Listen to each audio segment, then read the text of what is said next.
안녕하세요. 세계의 범죄를 파헤치는 스토리텔러 팝콘 제리입니다.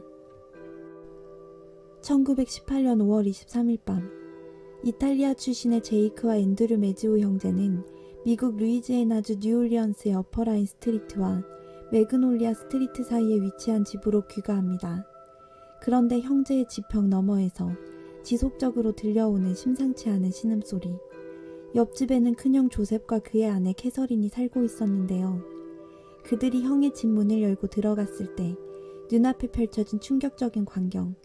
면도칼에 목이 깊게 베어 머리가 거의 잘려나간 형수 캐서린의 시신과 같은 공격을 당해 겨우 숨이 붙어있는 형 조셉의 참혹한 모습이었습니다.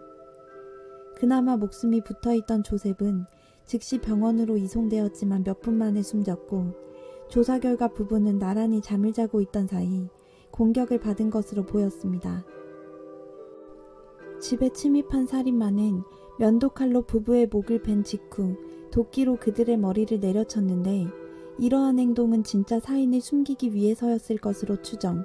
집 근처에서 범인의 피 묻은 옷이 발견되었고, 얼마 후 근처 건물의 잔디밭에서 범행에 쓰인 것으로 보이는 피 묻은 면도칼이 발견됩니다. 경찰은 돈과 귀중품 등의 도난이 없던 것으로 보아 단순 강도일 가능성을 배제하였는데, 부부를 살해하는 데에 쓰인 면도칼이 다름 아닌 조셉의 동생 앤드류의 이발소에서 사용하던 면도칼이었던 점과 사건 이틀 전 앤드류가 해당 면도칼을 치웠다는 이발소 직원의 증언으로 동생 앤드류 메지오가 주요 용의자로 떠올랐으나 더 이상의 증거가 없어 며칠 후 석방되었습니다. 그리고 이 사건을 시작으로 1900년대 초반 뉴올리언스를 공포에 떨게 만든 끔찍한 연쇄살인 사건의 서막이 오릅니다. 한 달여가 지난 6월 27일 오전 7시, 배달을 위해 도르게노이스의 라아르페 스트리트에 있는 식료품점에 들어간 배달부 존 장카는 식료품점 뒤쪽 숙소에서 피를 흘린 채 쓰러져 있는 점원 루이스 배슈머와 여주인 해리앤 로우를 발견합니다. 둘은 모두 손도끼에 의해 공격받은 상태로, 배슈머는 오른쪽 관자놀이 쪽에 공격을 받아 두개골이 골절된 상태였고, 로우는 왼쪽 귀가 잘린 채 의식을 잃은 상태였습니다. 곧바로 병원으로 옮겨진 두 사람은 각자 살인범에 대한 진술을 하였는데요. 배슈머는 자신이 자고 있을 때 누군가 도끼로 공격을 했다고 진술하였고, 배슈머의 도끼는 식료품점 화장실에서 발견됩니다. 경찰은 사건이 일어나기 일주일 전 식료품점에 고용되었던 41세의 아프리카계 미국인 남성 루이스 우비콘을 체포하였으나 그가 유죄임을 증명할 수 있는 증거가 없었기 때문에 우비콘은 이후 증거 불충분으로 석방됩니다. 배슈머와 달리 로우는 혼혈인처럼 생긴 남자의 공격을 받았다고 진술했지만, 당시 그녀가 공격 후 반쯤 정신이 나간 상태라고 판단되어 제대로 된 증언으로 채택되지 않았고, 얼마 후 경찰들이 배슈머의 집 트렁크에서 독일어, 러시아어, 유대어로 쓰여진 편지를 발견하면서 정부 관리까지 투입되어 그의 잠재적 스파이 활동에 대한 전면적인 조사를 시작하기에 이릅니다. 몇 주 후 로우 또한 배슈머가 독일의 스파이라고 의심된다고 증언하여 이로 인해 살인과 스파이 혐의로 기소된 배슈머는 1919년 5월 1일 무죄 판결을 받기 전까지 9개월 동안 감옥에서 복역했으며, 그가 풀려나자 이에 대한 책임을 물어 해당 수사관 2명이 강등되는 것으로 2차 사건 또한 마무리되었습니다. 여담으로 해리언 로우의 경우는 사건 이후 얼굴에 마비 증세가 심해 이를 치료하기 위한 수술을 받다가 몇 달 뒤인 8월 7일에 사망했다고 합니다. 이렇게 2차 범행이 일어나고 얼마 되지 않은 8월 5일, 엘미라 스트리트에 살던 당시 28세의 8개월 차 임산부 안나 슈나이더는 잠에서 깼을 때 침대 위에 서 있는 검은 형상을 본 직후 범인에 의해 공격을 받아 두피가 잘려나가고 얼굴을 구타당해 앞면이 온통 피로 뒤덮인 상태로 자정 이후 퇴근하고 돌아온 남편 에드 슈나이더에게 발견되어 병원으로 옮겨진 후 목숨을 건졌으나 범인에 대해 아무것도 기억하지 못했습니다. 다행히 안나는 사건 이틀 후 무사히 딸까지 출산했고, 남편 에드가 집을 살펴본 결과 도난당한 물건은 없었다고 경찰에 증언합니다. 아파트의 창문과 문은 강제로 열린 것으로는 보이지 않았으며, 경찰은 범인이 침대 옆 테이블에 있던 램프로 공격했을 가능성이 높다는 결론을 내렸지만 더 이상의 증거는 없었습니다. 그리고 경찰은 드디어 연속으로 발생한 이 세 개의 사건이 모두 관련되어 있으며 한 살인마에 의한 연쇄살인 사건으로 판단한다는 결론을 공개적으로 언론에 발표하게 됩니다. 그러나 경찰의 공개적인 사건 발표에도 불구하고 겨우 5일 후인 8월 10일 밤 이상한 소리에 잠에서 깨어난 파울린 로마노와 메리 브루노 자매는 옆방에 자고 있던 삼촌 조셉 로마노가 도끼로 공격당하고 있는 현장을 목격합니다. 범인은 자매가 방문을 열었을 때 이미 달아나고 있었지만 메리는 그가 검은색 양복을 입고 구부정한 모자를 쓴 짙은 피부색의 남자였다고 증언했습니다. 그러나 역시 범인에 대한 더 이상의 단서를 찾을 수 없었고 이틀 후 이미 80세의 노인이었던 피해자 조셉 로마노는 심각한 두부 외상으로 사망합니다. 다른 사건들과 마찬가지로 사라진 물건은 없었으며 경찰들이 뒷마당에서 피 묻은 도끼를 발견하면서 이 역시 같은 범인에 의한 사건임을 다시 한번 확실시하는 계기가 되었습니다. 이 시점부터 뉴올리언스 시민들 사이에 도끼 살인마에 대한 공포가 확산되었고 이에 따른 허위와 오인 신고가 빗발쳐 수사는 더욱더 혼란에 빠져듭니다.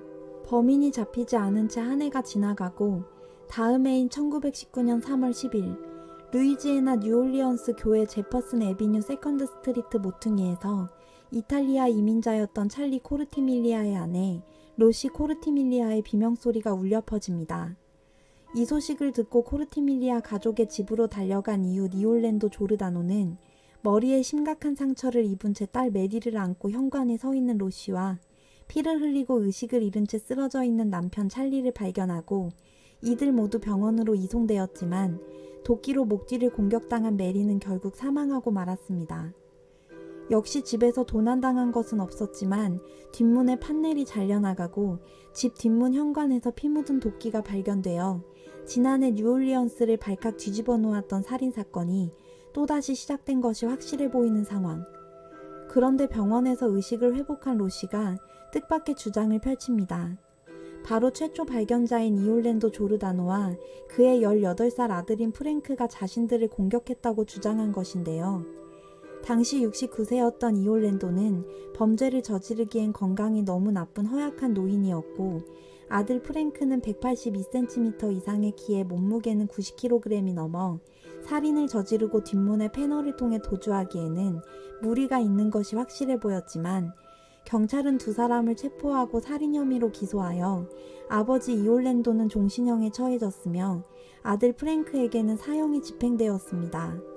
어이없게도 훗날 로시는 개인적인 악감정으로 두 사람을 고발하였다고 실토했으며 이후 그에 대해 어떠한 처벌이나 책임을 졌는지는 알려진 바가 없다고 합니다.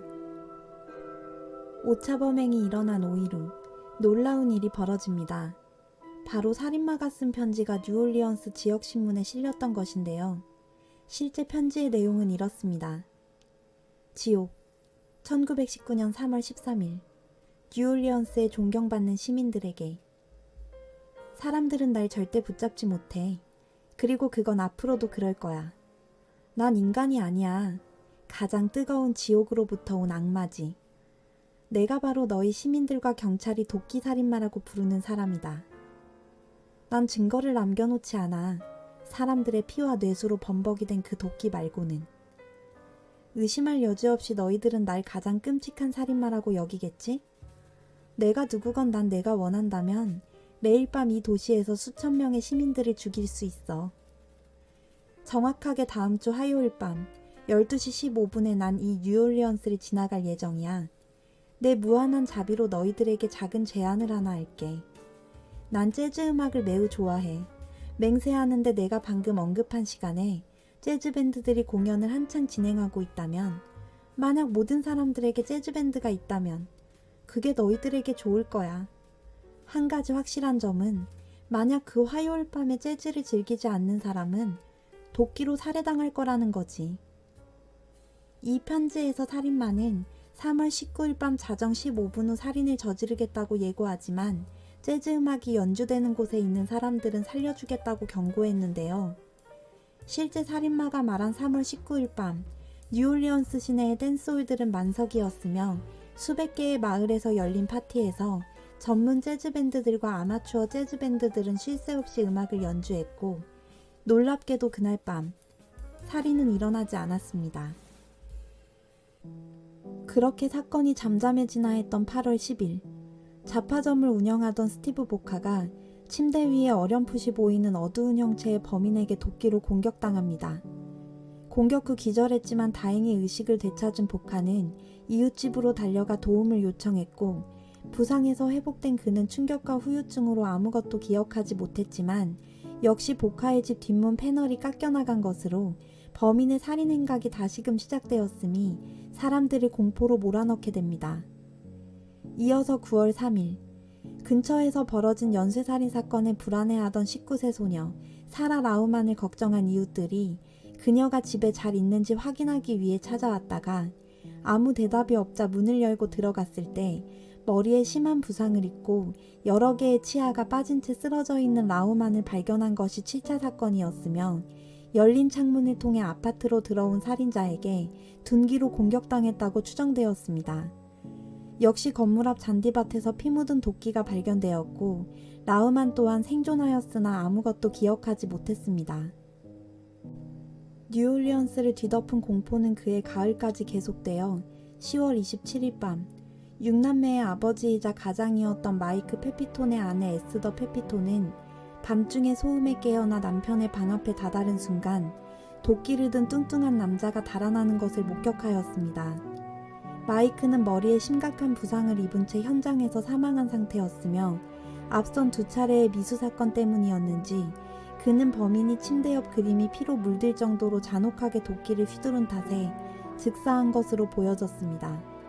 안타깝게도 에스더 페피톤 부인은 범인에 대해 큰 체구를 가진 남자라는 것 이외에 더 이상은 기억해낼 수 없었고, 이 범행을 마지막으로 총 6명을 살해하고 12명에게 치명적인 부상을 입힌 뉴올리언스의 도끼살인마는 자취를 감추어 이 연쇄살인 사건은 영구히 미제로 남게 되었습니다.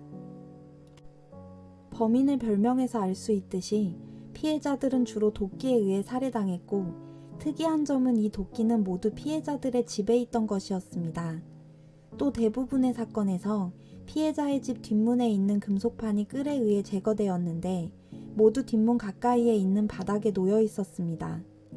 이렇게 침입한 범인은 면도칼이나 도끼로 1명 이상의 거주자를 살해, 희생자들 대부분이 이탈리아계 미국인이거나 이탈리아 이주민이었던 점도 특이한 점이며, 이 때문에 많은 매체에서 증거 부족의 원인이 마피아와 관련되어 있다고 추정하기도 했습니다.